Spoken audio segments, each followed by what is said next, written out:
you through how to save files and print files from Workiva. I'm going to show you two different ways of doing this.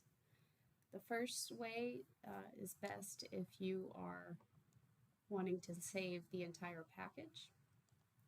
And for this way, you're going to go to File at the top left corner.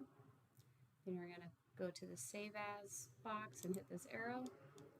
And you're just going to select Excel. And once you do that, you're going to go to Select Sheets. And you're going to select the sheets you want, but you should only select the sheets that begin with a numbering sequence. You probably are going to see restricted for the ones that don't have a numbering sequence at the beginning. You might see agency listing.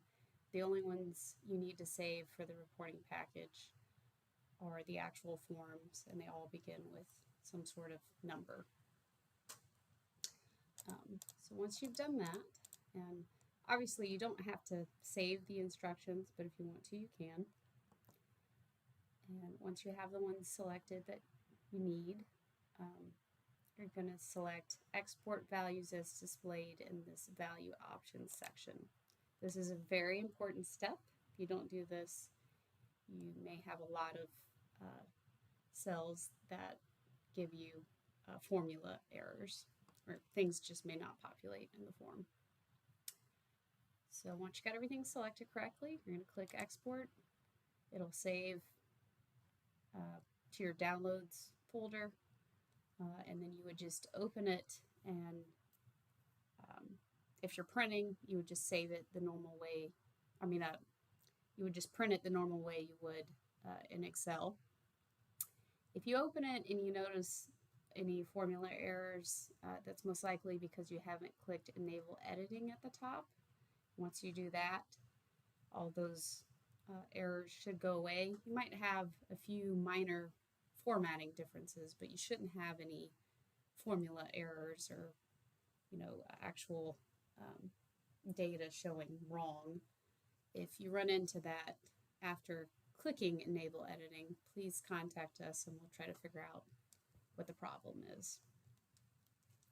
Now for the second method I'm going to show you, if you're just wanting to maybe print the signature page, you're not worried about saving the package,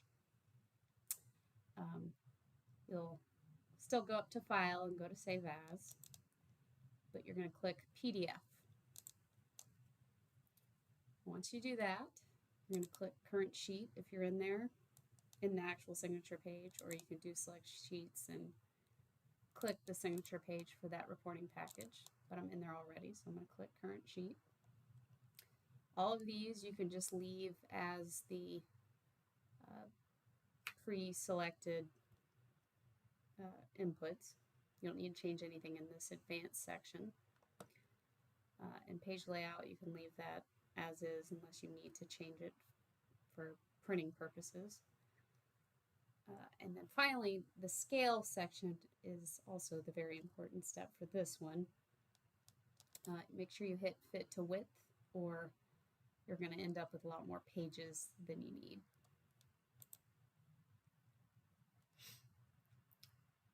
So after I click Export, pull this up, and as you see, everything looks good. I don't have edges cut off or more pages than I need. Once the file has been exported, you would just print it the same way you normally would. You can either do it in the browser at that point, or you can go to the file on your actual computer, your server, and save from there. Print from there. Please do not try to print directly from the browser. Like if you just do Control P or select print in whatever browser you're using, it's not going to print right. It's going to print the window how it's displayed. So you're going to get all this, your menu, the stuff to the right. It's not going to be formatted right. So even though it's annoying, saving it first is the only way to get things to print correctly. Also want to add that when I've been saying save the file, I'm meaning exporting the file from Workiva to your computer or your server. I'm not talking about saving the file within Workiva. You do not need to worry about saving the files within Workiva. They are saving automatically as you're working in the file. It's a continuous autosave process. There's no manual saving files.